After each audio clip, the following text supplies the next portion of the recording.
everyone. I am here with Jess. Today we are going to be chatting about being on an Edge core. So this will hopefully be useful to you, A, if you're trying to make the jump to being on an Edge core and you're wondering what is the best way to do it, how to make that jump. And also just if you are a debater or a judge, starting to figure out how tournaments are put together and the different things that are important. So Jess, feel free to introduce yourself. This is her first time on the show.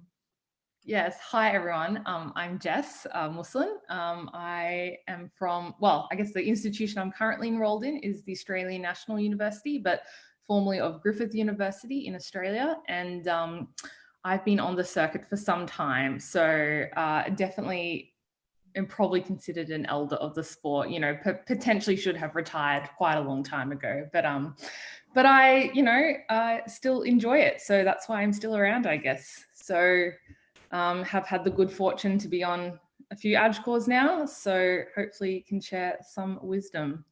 Okay, so what was your favorite Edge core that you have ever been on? Well, we'll come in straight with the important questions. That is really hard. Look, obviously nothing will quite beat the intensity and the adrenaline and the kind of experience of Worlds. That is something else. You don't get to. Yeah, just the sheer volume of it, the amount of teams, the amount of people you get to work with. And, obviously there were some dramas at this World for those of people who weren't there was some sensitivities with the grand final. Different Edge core members stayed around for different periods of time and so on. But nonetheless, it was a great experience. But to be honest, I think some of the Edge cores I've enjoyed the most were just I mean, it sounds a little bit nepotistic, but like the ones with my friends, honestly, because, it's hard work and being able to enjoy those. So it was, I think, one in Queensland with Stu Dixon and Phil Grayson. That was a lot of fun for me. And I actually really enjoyed the pop culture one that we recently participated in, Daniel, with yourself and a few others, even though it was online. So, yeah. And I think we can have a chat about some of the differences between large tournaments and small tournaments and online and in-person tournaments a little bit later. But I thought the first thing that we should do is just give an overview of all of the different things that go into being on an Edge core. Because obviously, if you've never been on one, it can be a little bit surprising, some of the things that come up, what to think about them. So what would you say are some of the things that are that come up regularly during Edge coring and could be valuable to chat about? Yeah, so I mean, obviously the first and very big one is motions. And there's, I think, a whole process that is involved with those in terms of how to suggest them, how to refine them, how to select them, how to place them, all those sorts of things. The other is just judge management. So that is a process from making sure you have enough judges, obviously depending on the size of the tournament, that could be recruiting IAs. If it's a major, that might have funding associated with it, and that's obviously negotiations over that funding are quite a task. And then obviously deciding through the tournament how to allocate those judges, how to best utilize your judge pool, to deciding who to break for those judges. That might involve testing them throughout the rounds. I guess also related to judges is sometimes judge tests, again, usually associated with majors. And then there's so many considerations that go with that. How onerous do you make it? Those sorts of questions. So I think judges are a big part of it, but obviously that has the most variance, probably depending on the type of competition. And then what else? I had some, I guess there's briefing is obviously an important part, but these days that's pretty standardized. Most people have a debating or judge briefing. And probably the other thing is just various organizational quips, I suppose. And again, this kind of depends on the tournament and how well organized the conveners are. But for example, at Worlds, I played quite a big role in recruiting the language teams, the equity teams, and so on, and just kind of keeping across the tournament to make sure that it was kind of progressing, because I guess the Edge core can kind of act as a bit of an accountability mechanism to make sure that the Orcom are thinking about all the things they need to think about. So yeah, I guess Have I missed anything? I think that was a broad scope, but I just want to highlight one thing, and that's particularly how important your conveners are, because the work of a CA balloons dramatically when you don't have a good CAing team. And on most of the tournaments that I've been a part of, there's sometimes a decision, especially on online tournaments, whether to just fold the convening into the CA team. So for obviously a pop culture Grand Prix, we just did all of the convening things ourselves. It was very similar for Cinnamon Scroll, where there was a lot of crossover between tab convening and different people with different roles. But then I've noticed much more of a trend towards having like dedicated conveners, which is just like excellent even for online tournaments. So Auckland Rumble, which we just ran, which was a hybrid online and in-person tournament, and some like quite unique organizational problems. We all got together as an exec and discussed some of the ways that we would solve it, but it really was driven on the day by the members of the convening team and the orgcom. So that was super important. So I think overall, 4 things for me kind of jumped out when you were going through your list of obviously the huge amount of things that people have to do. The first was people management. The second being judge tests and that like weird world of judge assessments pre-tournaments. Thirdly, judge allocation, everything from IA decisions to how far people break. And then obviously we have the motions discussion, which will probably take up a strong period of time. Because when people think of edge course, it's really like, how do you set motions? How do you think about motions? What's important there?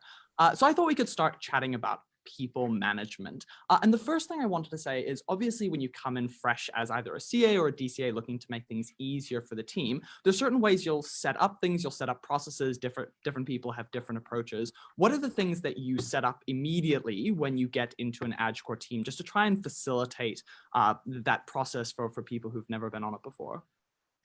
I suppose a lot of it comes down to like what the ORCOM's parameters are, which is the tricky thing, right? Are they kind of doing some of the judge recruitment themselves? Have they already set up a registration form? Is IA registration embedded in that judge registration and so on? So I think in the first instance, you're kind of just scoping what has been done already and what you might need to do.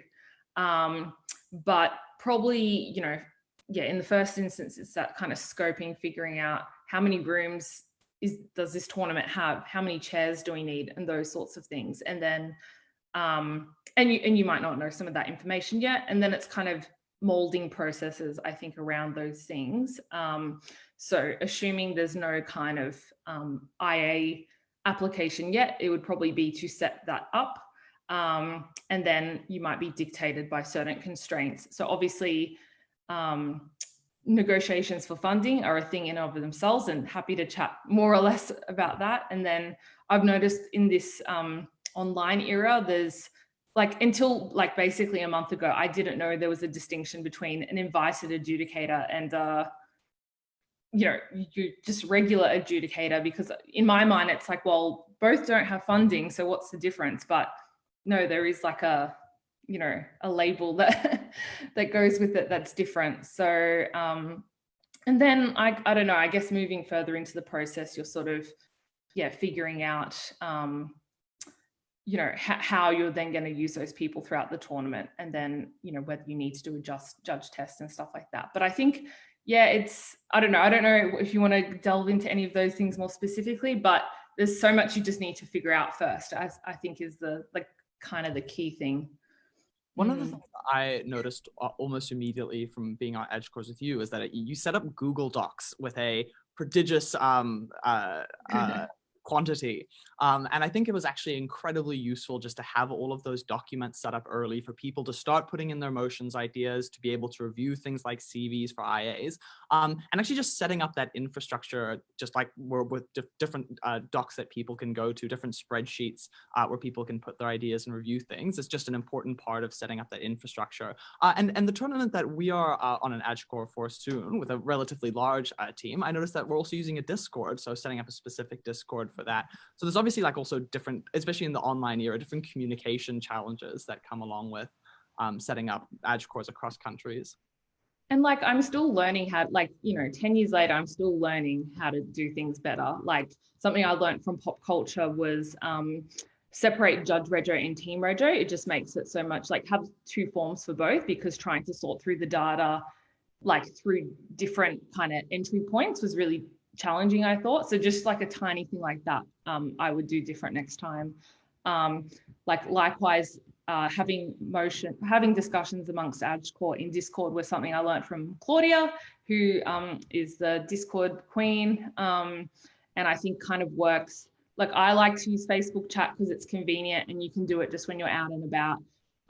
But when you've got big AdCores to manage, lots of different conversations, and not everyone is always on Facebook as well, Discord is a good other medium. And as you have seen, we were able to separate discussions into motion chats, judge chats, availability. So I think there's, and certainly doing things online is going to always create new, ways of working, and we're going to always be able to refine those processes, which I think is a good thing. So. Especially because things are online. I think it's become increasingly important to be able to lock people in as an AdCore, because obviously we had a huge problem at Pop Culture Grand Prix of like a bajillion judges signing up and then a bajillion judges having random emergencies. And that's also, I think, noticed it's been a bit of a problem for free tournaments as well, where lots of people will sign up because it's free, they'll commit, there won't be any other like further registration processes needed. And they, in the end, don't have that strong an intention to go to the tournament. And we actually had a bit of a conversation when we were setting up Aotearoa Open as to whether or not to have registration costs involved. And one of the reasons why we decided to impose a small fee is just because it helps lock in teams way, way better to make sure that people are committed to going to the tournament, which is obviously something that is very different for in-person tournaments, because in-person tournaments, booking flights and having those types of like in-depth registration programs means that you can generally know when someone's coming a little bit earlier in advance. Yeah, no, that was also sort of behind my thought process for Pop Culture, and we didn't really need any registration fees to run it, but that's why I thought the charity donation was kind of like a way of, you've given something, so hopefully you feel some obligation. The other thing I'd probably do differently with judges is I think I just had a form entry, which was like, let us know if there are any rounds you can't judge, but judges don't put 2 and 2 together and align that with the schedule. So you actually need in the sign up form to be like, tick the rounds you can do, have the time listed. Like you kind of just need to spell out things a lot more clearly, because it's so easy to overcommit and then realize, oh no, I can't actually judge that round. And so there's definitely a lot of challenges with judge management that comes with tournaments being online, for sure. Although I found it interesting that we seem to, well, at least in the Australian circuit, I feel like there's sometimes a problem with not enough judges, but there was a thread in Debate Series posting recently about oversubscription of judges, which I find very, very odd, but so maybe different circuits problems. Yeah, fantastic. We would love to have as many judges as these other circuits seem to be struggling with. Though, of course, there is also a little bit of a problem of keeping judges engaged throughout. And one of the questions that I wanted to ask, specifically being an AdCore member, you'll get a lot of people asking for feedback on their judging, how they can improve as judges. If you've got panelists, if you've got chairs that you're testing, they'll want to know how to improve. And you also want to keep them engaged. They don't feel disheartened, so they see a real value of being there in the tournament. How do you give feedback to judges or manage judges from that personal conversations that you'll have with them throughout a tournament? That is a good question. I'll be completely honest. I think it's something that I don't do well enough and I should get better at. I find it really hard being honest with some judges because I don't want to hurt their feelings. With teams, it's very easy because you can point to the arguments. You could be like, one way of making that argument better is say X other argument, whereas judges, it feels that little bit more personal, like you talked too long, or you know what I mean? It feels so much more attached to them. Sorry. So I feel like a lot of the comments I do tend to have are, that being said, I think a lot of the comments I do make are more or less the same. Like I think what a lot of panelists can do better are almost always universal. Like it's about doing what the chair sort of directed you to do. So if they've asked you to make a comparison between two teams, it's not, don't go off and talk about the back half. For example, being concise, like I think that is probably the number one thing, is that panelists and trainees, can take too long to explain a point, and that chews up precious deliberation time. and just specificity, not kind of saying, oh yeah, I found that quite persuasive, versus actually saying they responded to this via this argument, which convinced me of blah. So I think generally most of my feedback falls along those lines. So I kind of tend to provide similar lines of feedback, which provides it easier, but I do kind of struggle with it, I think. And it's just time consuming, obviously, right? If you've had a lot of people message you, it's already draining. You know, judging online can be a bit draining as it is. So, but that being said, I think I've kind of gotten a bit more used to the process and generally spit out similar lines of feedback, not hopefully because I'm being lazy, but just because the things to improve are generally very similar. It was very interesting for me to judge at ABP recently because it was the first tournament that I went to that had a specific judge tab. And obviously within the Asian circuit specifically, there's much more of a focus on competitive judging as a like quantitative experience in the same way that, say, for example, speaking is, where it's often much more just like airy-fairy qualitative if you go to New Zealand and figure out which of the judges are going to break from that tournament. And I think what would be probably nice to develop as a norm and probably more difficult for a tournament like Worlds and ABP where there's just so many judges, but for like the key regional tournaments that happen within circuits, so say for example Aotearoa or Sydney Open or Sydney Mini or like the New Zealand majors, I think moving towards a model where CAs are more proactive about releasing generalized feedback or anonymized feedback to the judges themselves, or the trends that they've seen evolving through judge feedback, is probably a much better way to help them grow or to reflect on their actual quality as an adjudicator than necessarily the score, which I can think can be just a little bit arbitrary in how it's applied. Yeah, for sure. And like generally, I think, although I think AdCores and AdCores I've been part of could do a better job of advertising this, generally speaking, if anyone said, hey, I love a bit of an aggregate summary of what my feedback was, generally I've been happy to go do that and kind of look at the feedback and try to sort of aggregate it into a common set of feedback that won't kind of obviously disclose who is likely to have given them that feedback and stuff like that. But I take your point. It can definitely be like, I think, advertised a lot more clearly, or just promoted as a policy. Like if you would like a summary of your feedback post tournament, the AdCore will get back to you in 5 working days or whatever. Yeah, so we've had a question from the audience, which is one of the cool things about live. And the question was, can you teach us how to do TikToks? How did you get into TikToks? So that's a great question. Well, I mean, not to be like, I'm just going to be real deep with you guys. So a lot of people probably get the impression from my TikToks that I'm like this super confident person, and I'm not. It was a way for me to say to myself, like, no, Jess, you can be funny, you can be outgoing. Like, it was like a self-signaling thing. But it's my sister is like has a big like TikTok, Instagram following, so I learn from the younger people. So every time I'm like, how do I make this format? I have to call her up and like she explains it to me. So I'm very much a boomer. So it's kind of impressive that. But hoping to do some more TikTok collaborations with people soon. So stay tuned.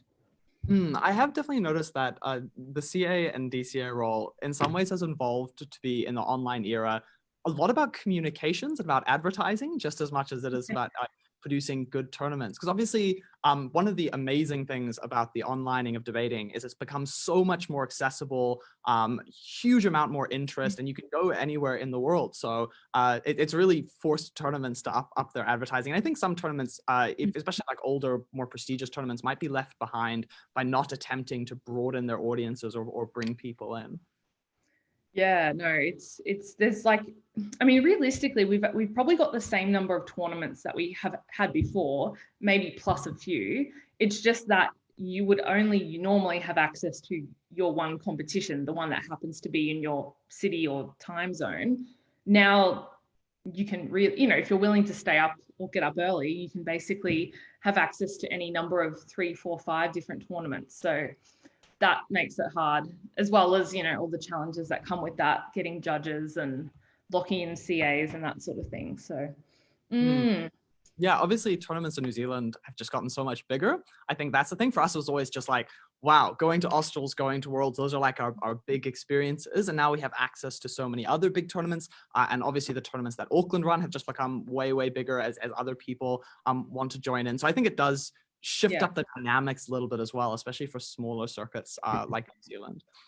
So I think we should chat a little bit about judge tests now, because I personally think judge tests should probably be used more for majors. I think it's like quite a good way, not just for like discerning who's good adjudicators, but also just for improving the basics with adjudicators. Like I think doing a range of different AdScore tests for various large BP tournaments is just like made me a more considered judge in terms of actually thinking through how I make decisions and the type of basic mistakes that everyone makes, because most people don't really study to be a judge. They just like vibe how to be a judge and then become a good enough speaker that they're allowed to be a judge. And so like having like calling up especially like good judges on just the basics, I think is something that's quite valuable. Mm.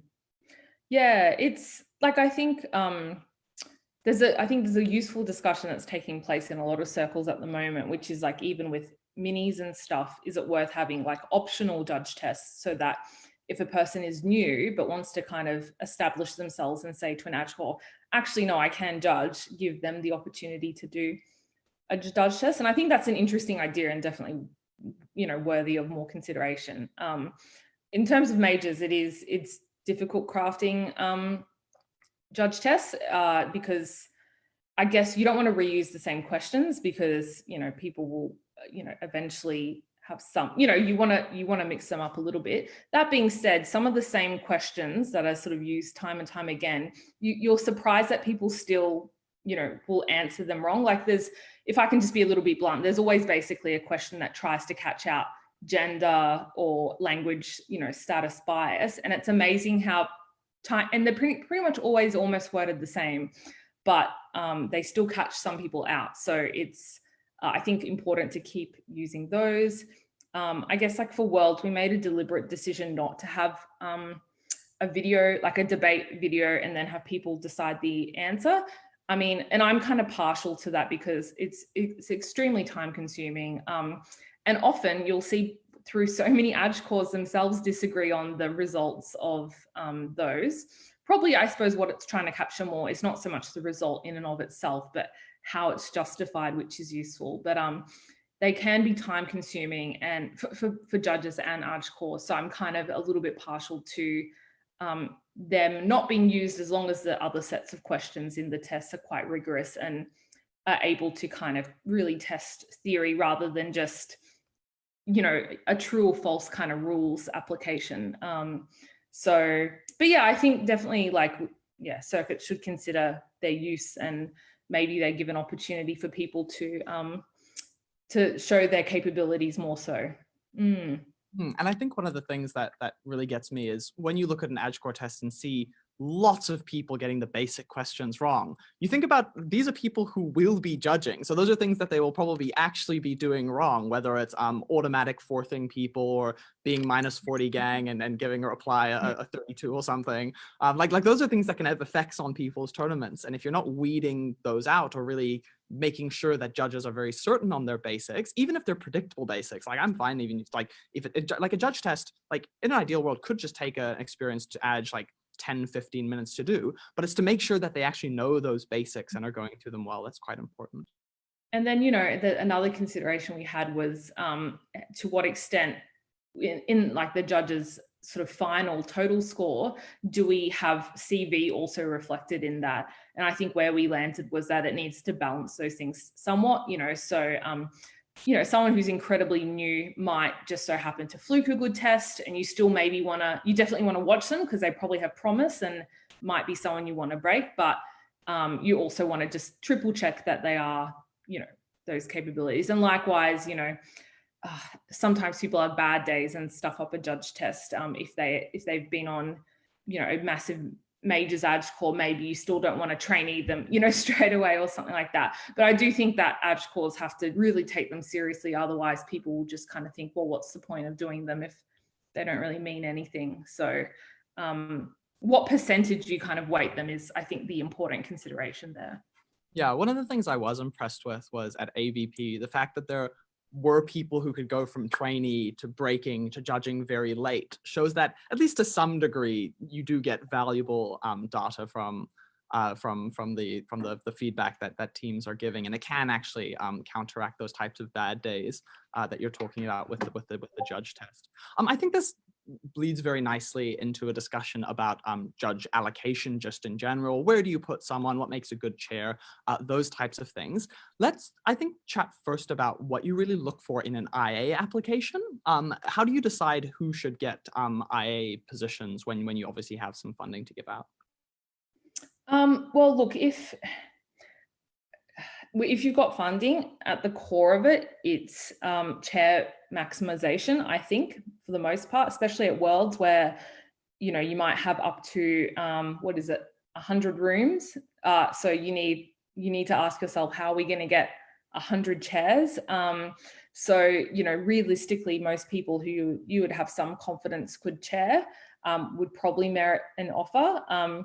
At the point where they're sort of at best maybe only paneling, you obviously have to be a bit more discerning with that, because you may well get good panelists through the normal institutional process. At the end of the day, there's always never enough, you know, funding. Like even the most generous IA budgets, you have to make some trade-offs. So, you know, you want to, I think, strike a balance between, I don't think there's any perfect sort of way of doing it. You want to strike a balance between those really experienced chairs that can be trusted with the most contentious and, you know, highest room sort of debates. But if you're kind of spending all your money on them and then not kind of covering, you know, the rest of the tournament, then that's obviously not a good allocation either. So I think, yeah, you probably want to be a bit generous to those people you just absolutely want, but then kind of try to balance the rest throughout, you know, the rest of the pool.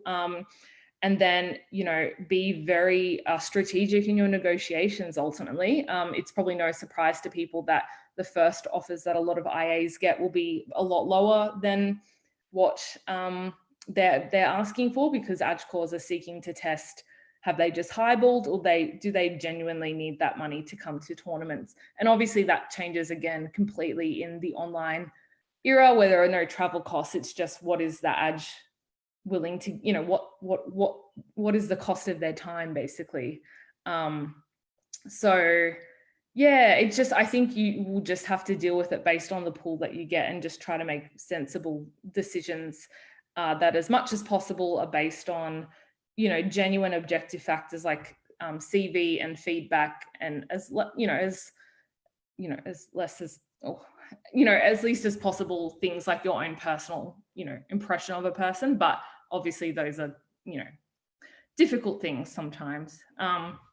Yeah, but that's with funding. I mean, where there is no funding involved, I think there's much fewer trade-offs. It's just how many people can we convince to come judge at this tournament. And I think there's probably very little cost in giving someone an invited title, other than the fact that they maybe that might in some cases give a slightly overinflated perception of what that person's CV might be like. But I think in general, if that's kind of the thing that's going to secure that person as a chair at the tournament, then there's probably not too much of a trade-off, and you should probably err on the side of doing it. So I definitely think we're going to have wild CV inflation over the next like year and a bit, which will probably shift up the way we approach those decisions, potentially give a little bit less weight to IA positions or invite adjudicator, more looking into the performance of people. And I think that actually raises what I think is maybe a controversial question. If you tell someone that they have to list 5 achievements, they decide to list 47 or 50 achievements, does that count against them when you're giving funding, or is that just one of the things you have to look past for the good of the tournament? I think, look, it's frustrating. I think I would maybe be inclined to, you know, give them, if money was on the table, I would definitely not want to give them as much funding. If they were still chair-worthy, I think I'd still invite them, just because sometimes you got to make decisions for the greater good. But it is certainly frustrating, and I think people don't realize just how time poor some AGCORs are. And, you know, at the end of the day, it's probably, you know, your 17th achievement is probably not going to be the thing that sways an AGCOR. AGCORs can make pretty, you know, good decisions, I think, in most cases based off, you know, a much smaller data pool. I think the other very sort of interesting conversation that's taking place at the moment is to what extent subsidized IAs in the online era is actually necessary to ensure a good judge pool or not. Obviously, there was a note that came out of Australs this year about why the ADCOR didn't feel it was a necessary condition to get quality adjudicating. And I think there's some merit in those arguments. I'm obviously part of the Doxbridge World's Orcom, which is charging registration in order to secure high quality judges. So we've obviously made a different call and decided that in January, at that particular time, we think people are going to need some funding to come out and judge particularly high quality judges. And, you know, not to sound too much like a capitalist, but I think the market will ultimately decide what people are willing to pay, and we'll find out. That is very true. So obviously we had a bit of discussion about what you look for in giving feedback to panelists in terms of being direct to the question, making sure they're being constructive, analyzing their ability to weigh. Often we'll hear that someone is being tested by the AdCore. Say a person is being put in a chair position and they have an AdCore member as their panelist. What are AdCores really looking for, thinking about when they do this testing? Is it done in a very systematic way? Or what is the background to that process? Look, I don't think my general impression is it's not often very systematic. To be honest, like if it's me, I'm not approaching the panel discussion any differently than I would if I'm testing them or not testing them. I'm still trying to have a normal panel discussion and trying to get as much, you know, utility out of the panelists as I can. But obviously you're being just as an AdCore member, you're just being basically discerning about, do they understand the fundamentals of debate? Can they get the decision right? And ultimately, you know, you want to make a good impression on that AdCore member. So, you know, being, as I kind of said earlier, being specific to what is being asked of you. If you're being asked to make a specific comparison, I'm thinking, well, can they do that? Can they make that specific comparison? Can they be concise? At the end of the day, if I think that they're likely to get the decision, like depending on how many judges we need for the break, if my impression from that panel discussion is they can make the decision right, they're probably not the most concise person discussing it though, we may still break them. It's just that you would probably then be conscious of that in terms of figuring out what sort of out rounds role that they have. Like if there's someone who's always accurate but just is so long in explaining something, then I probably wouldn't have them chair an out round. But maybe I trust them enough with accuracy such that they can break and sit on an out rounds panel and broadly get the decision right. So, but yeah, for the most part, I think I wouldn't approach it very much differently. There's not any sort of things I'm looking for other than just, you know, the general kind of things that you look for in any good judge. But that being said, accuracy is the most important thing. Some cases I'm willing to overlook other things like taking too long to explain something, because that may not necessarily mean that they couldn't be trusted to get an out rounds decision right. So. And when you're thinking about how deep to break someone when they're judging, what do you think is the correct weighing for how important the different things are? Because obviously you have the feedback in terms of often like a numerical score or generalized comments. You have how good you think they are, your general appreciation from your experience with them. And then obviously you also have other bits of information that either from the testing that has gone on or from their performance during the out rounds or from their performance on the judge test. So there's a huge amount of information. Is it just a broad holistic process of who do you think is going to be the best panelist and best chair at that moment? Yeah, like it's probably a bit of a cop-out answer, but I think it really is just the aggregation of all of those different factors. I think I would generally I think the bases and like the starting point is the score that they end up with at the end of the prelim rounds, and then generally I calibrate from there based on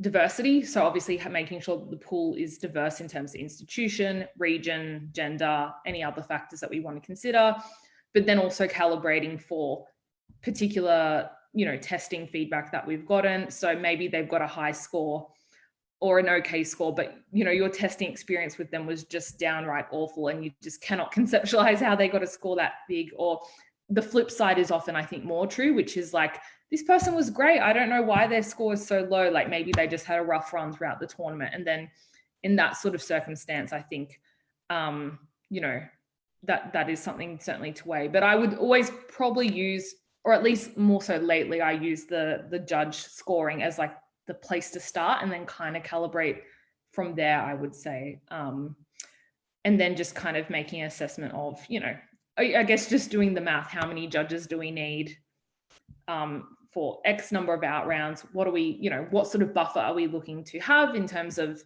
giving us a bit of flexibility for conflicts and things like that, and kind of going from there. But, sometimes you don't always quite nail it. Like I think, a lot of people probably noticed at Worlds that we broke a lot of judges, and, there were probably 10 or so, 15 or so people that broke and didn't actually judge an out round. And that's just because we wanted to have a buffer and we probably slightly overestimated that buffer. So, you live, you learn. That does, it happens. One of the things that concerns me a little bit with a numerical focus on breaking is obviously I think people underestimate how much feedback the ADGE score gets, and how very like little attention is even possible to pay to the trends of people giving feedback. And I must think there just must be enormous amounts of people who just judge in a predictably sexist or racist way that like the ADGE score has a very low chance of actually detecting or picking up.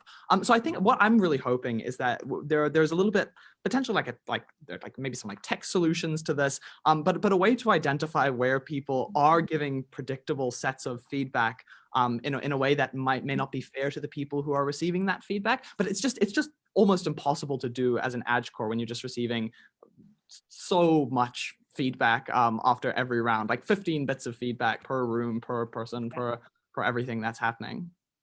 And that's where I think, I wish there was more sort of technological ways of kind of, maybe with time. I think that's why especially with majors, but even with IVs that have big ADGE scores, I think having people sit out a round at a time to kind of just read through the feedback and really digest it and kind of analyze it can be incredibly useful.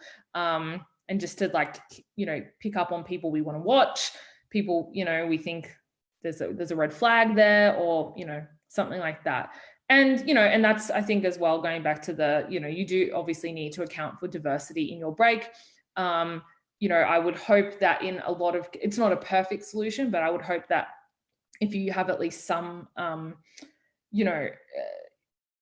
in your mind, we hope to, not in a kind of condescending quota sort of way, but like we'd love to break, half, women and gender minorities if we can.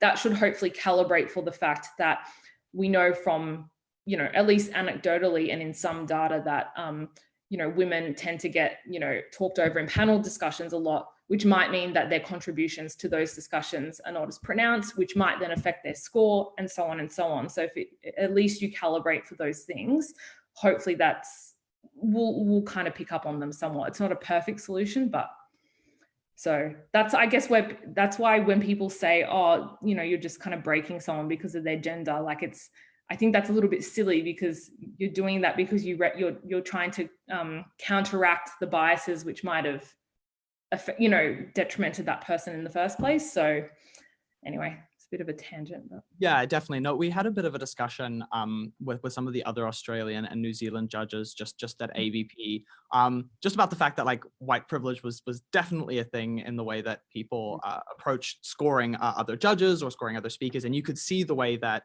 it operated across the ends of the tournament. And you just need to be mindful of that, both as an ADGE score, but also hoping that that we just need to continue to work on a community, because ADGE scores, I think, can't be perfect gatekeepers against those types of statistical problems that do crop up.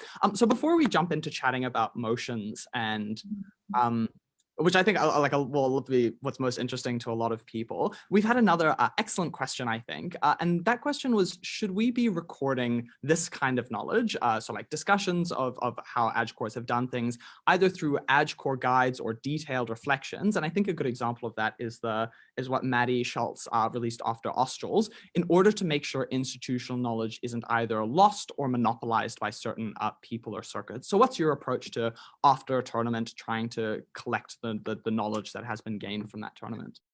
To be honest, I haven't done it in any systematic way. And that's because, how to say this, I think I've probably always undervalued the extent to which I can pass on valuable lessons to others. And that's just, you don't always think at the time you might have good insights to convey. But I think it's in general a problem with the debating community in terms of stock taking any sorts of resources, whether it be about AdCoring or any other type of thing. But I think, again, the online era, as I will call it, has kind of made us a bit more aware of, stock taking those sort of resources, where it would just be like, training about economics or, so I don't have like, I think long story short, I think we need to do better at it. And it's because I think people just kind of assume that you'll learn from your peers and it will kind of just be like a natural sort of ongoing development experience. But you sort of, remember that actually there are circuits that don't have access to, a mentor that can teach them how to be on an AdCore and things like that. So it probably is something we need to do better, I guess, as a global community. One, I think, actually massively underappreciated resource, so enormous thank you to everyone who's been involved in putting it together, is just the World's Judge Manual. I have like frequently since I first read it to try and pass the Cape Town judge test in terms of finding things, I've just been struck at how like well it is written, how easy it makes some judging concepts to understand, how if you actually just go through it, it starts to force you to think about some of those basic assumptions. So collecting documents like that, I think, are outstanding. One of the problems that I think may happen with the recorded knowledge is, even if it is recorded, it doesn't actually mean it's passed down. So obviously there's a problem with people engaging with it, people reading it. And sometimes I think like the council structures that we use, or even just like the Doom thread structure, it might be a better way to pass down knowledge, or at least just force people to care about in a way that is meaningful. But then again, I think the people who it might be specifically helpful for are, for example, like the next World's AdCore, the next Australs AdCore, or the other people who have to manage a very large tournament. And it may be worth, even just amongst them, creating a document that can be passed from AdCore to AdCore, just explaining the different difficulties that each of the AdCores faced, and how they tried to manage it, and what they could potentially learn from those problems. I think that'd be really good. Like, I think at the moment it's largely been based on, just word of mouth, like what AdCore members happen to have a relationship with the next year's AdCore members, and then it kind of operates informally. But I kind of just think like a single website of all debating truths would be like really cool. But hello, Motion. It is. So let's chat about motions, I reckon. So obviously, when you set up a tournament, what I find extremely useful is just to pop up a Google Doc as soon as possible, have a bunch of columns. You're the one who taught me the columns. You had obviously the theme, you have the motion, you have the inflow slide. There's a pitch, so if someone wants to explain that motion, and then you have the rooms for different comments, and then people just throw ideas into it. What is your process from that point, once people have started contributing ideas? Yeah, so I think now it's kind of very much methodical. I think it's just like, so you create that spreadsheet, you set a cutoff date for people to put their motions in. Ideally it's not the day before the tournament. In an ideal world, so we didn't do this for pop culture, but I think in an ideal world, especially when you've got a large volume of motions to sort through, we would, or I would propose to generally rank them numerically, and then aggregate average the average score of those rankings, and then basically discuss them in the order from highest average ranked. and so down. And then basically you sort of settle on, so, okay, your top motion's got an average of 4 out of 5. You discuss that, you test it for, well, actually, sorry, jumping back a step. Once you've got the, that ordering, you set up a time, ideally, for the ADGE to have a chat via Zoom or whatever. And then basically, I would typically discuss those motions in order of highest average score, bottom through. And that's exactly what we did at Worlds, where we had like over 100, different motion suggestions. And then as you go down, provided you've discussed it for balance, you've discussed it for depth, that'll vary. Like sometimes some ADGE members don't need to be sold and they're like, great, yep, no issues with this one. Other times it'll be a couple ADGE members that have a lingering concern, and it's just about addressing that. And then kind of working your way down until you've roughly got the kind of total quantity of motions you need. But then obviously you need to adjust for a number of things, like, have we set 3 motions about feminism? Actually, do we need to go further down because we don't have any IR at this point? Or, this has a bit of a thematic overlap, and so on and so on. And you'll generally kind of get an idea, I suppose, the further you go. But we approached it, I guess, a bit differently for pop culture, because we basically just talked about, well, I think it's a bit different with 3v3, right? Because, and that's the other thing, BP and 3v3, like motion discussions are totally different, right?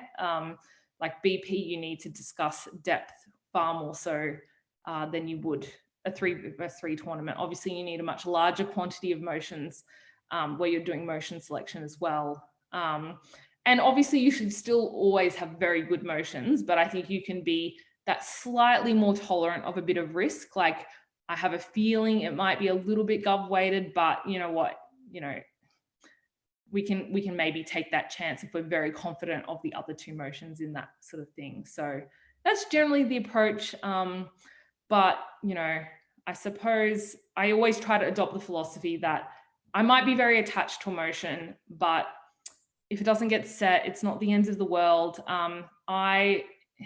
For people who've worked with me on a few ADGE cores, they will see some of my same sets of motions popping up from time to time. If I don't get it set at a particular tournament, I'll just have a go at setting it at the next one I happen to be CAing, unless, of course, that there's just a consistent set of problems that ADGE cores are pointing to, might need to make me reassess. Actually, Jess, is it just a batshit idea? Like, but maybe I'll take on board some of that feedback and kind of rework it. But there was like some motions that I probably pitched like at Australs 2018, and then didn't get set. And I think there was one motion I really wanted to set for Australs 2018, didn't get on board. ADGE cores hated it for like a year and a half, and then a year and a half later I finally got to set it. So did it work? Was it a good motion? It worked. Some people didn't think it was, but I think they're complaining. I thought it was really good. I think I have 2 follow-up questions. So the first is how the Australs and Worlds ADGE cores reacted when you tried to set Marvel motions. Clearly, what you were explaining there was the 7 Marvel motions usage of culture at the Grand Prix. And then, of course, I think the follow-up question is, how do you gently criticize someone else's motions? How do you manage, obviously, the pizzas of people that are being offered up on a silver platter, saying, please don't judge me too harshly? How do you steer things, especially if you're a CA, away from motions you think just unfortunately will not work, while trying to keep the balance of people's feelings in check? Yeah, look, it is a hard one. I think just generally being a considerate, nice human is generally the thing to manage it. I tend to try to really be open-minded as much as I can, because maybe my first impression reading something, I've completely missed a clash, and that's fine. And maybe giving that person an opportunity to explain it more, I will get the clash. So as much as possible, I would probably try to frame things as questions like, I just have a bit of a concern about depth. Can you just talk me through exactly what you think the arguments are here? Or, I'm a bit concerned that this is op-weighted. Can you, explain to me, I think op has this one silver bullet. Could you explain to me what you think the gov responses to that are? And then it's kind of, you're putting the onus on them to do that. And if that person, I guess, is incapable of doing that, then, obviously, I think then they often come to realize through that process that, if they're having a difficult time, as the creator of that motion selling it, then likely teams will as well. And then, at the end of the day, you kind of just, I think a lot of decisions will just go to a vote. Certainly there are a few motions I think at World we probably had to vote on. You just say, look, personally for me, I just still don't think it's balanced. So I would be a no, but you vote on it. And if it's a yes, then you just kind of accept it and move on and try not to trash the motion to people afterwards. But sorry, we've had two more questions come through. So the first, which is very personal in my opinion, a question about whether or not you remember judging Auckland president Amba Sandhu at Australs in, what year was it? She can't remember what year it is. She thinks it was last year. Oh yes, I do. I gave you guys the win, didn't I? She says maybe. Well, clearly Amba doesn't remember it that well. So maybe she just wanted to refresh her memory a little bit. I think I judged them against the Melbourne team, and I'm pretty sure I gave them the win. So, well, I think against the Melbourne team, especially that year. I personally cannot remember an Auckland team losing to a Melbourne team that year, especially the Octo final, which was egregiously miscalled in favor of Melbourne one, who went on to win. So at least you righted the wrongs of the universe a little bit there. So anyway, I think I do remember the debate. It was something about religion, I think. Was it the one where you were the progressive Jesus figure? And it was a great debate. Anyway, I get for remembering some of that. Apparently you gave world-changing feedback, so huge thank you to from Auckland for the future. Sorry, second question that comes up. It's a question about what you really look for when you're setting motions, and I just want to be a little bit more specific with it. Are there any problems that you think that AdCores consistently don't identify enough, or should be using as like a mechanical, almost like automatic check that they need to do for every motion? To me, it's like, this is probably going to sound incredibly simplistic. I think, like, in my mind, it's balance and depth are like the core things. Then it's like the right balance of, and then as like a subsidiary consideration, it's the right balance of kind of novelty and stability. So I think, I'm a real fan of chestnuts. I think that they can be set at more tournaments. Obviously, there's huge batches of new debaters coming on year and year that, will have never done some of your classic motions. So absolutely, if they're good, you should reset them. There shouldn't be an issue with that. That being said, debating can get boring if you only set those motions. So I think you want within your total pool a good, some really interesting new ideas that people generally enjoy debating. And then kind of also subsidiary to that, I think, is just thematic balance throughout.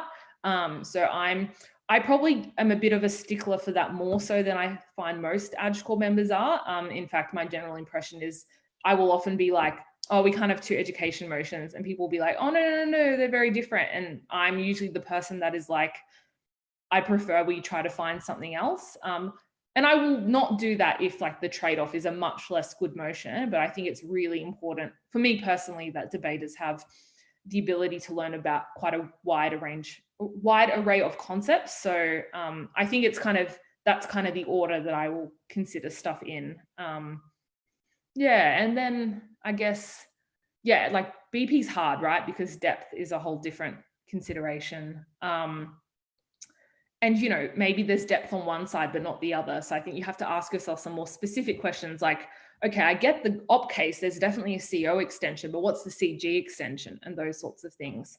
The other thing is obviously placement of debates is really, really important. Generally, my principles are like round one shouldn't be too crazy. Like you don't want to, I think debaters find a bit jarring if they start the first debate with like a crazy econ motion. The final motion of the prelim should be an incredibly stable motion. I generally opt for chestnuts and things that will reliably determine the break. You don't want to roll the dice with something a little bit novel and a bit rogue in that round. You know, a grand final, you want to be something that's good to watch, but you don't want to sacrifice, you know, it being a good motion as a result. And if anything, sometimes if we've had very, very marginal concerns about depth or something like that, I would probably be inclined to set it early. Therefore, if it's a bit of a, you know, if there's a tiny, tiny motion imbalance, it can generally be offset by later rounds. Trying to ensure someone finishes off the day with a fun debate is great, and trying to ensure that there's some breaking up of, you know, thematic, you know, overlap throughout. So you might go feminism, econ, education, IR, like you want to kind of, so that's kind of how I think about those things. But yeah. So I think that is all of my questions, perfectly on the dot. It has been wonderful chatting to you. Do you have any last things you want to impart on people about how to be a good AdCore member, how to make the experience memorable for the teams? Well, I was mostly just going to actually say that I think I just had a comment about like how to get the gig in the first place. I just think a lot of people do not realize some people who want to be on AdCore. So I think if you want to be on AdCore, it's like so important just to be like, I'm actually interested in this. People might not have even thought you'd be interested in that thing. So like really speak up and like let people know you're interested in those opportunities, you know, take the opportunity to CA your local competition and just like try to establish a rep as like a friendly, you know, easy to work with person, and people will keep asking you back for things. And, you know, trading favors is also really important. Like I often say yes to judging things because I know I'll have to call upon them at some point in the future. So I think those are all, you know. As one final note, someone has just sent me a personal question that is about a specific motion that I set that in a recent final that they did not think was deep enough. And they lost. So I'm not going to relitigate it at all like they want me to, but I think my final note is just to say, sometimes you will make mistakes as an AdCore member, but more importantly, sometimes you won't make mistakes and people will not know the fact that they have lost a particular motion that was incredibly balanced and deep in a final. So sometimes you just have to have a tough, thick skin and let it roll off your liver. Well, excellent. Thank you so much for joining us. It was wonderful to have you. It's been fun. Thanks for having me. See you later.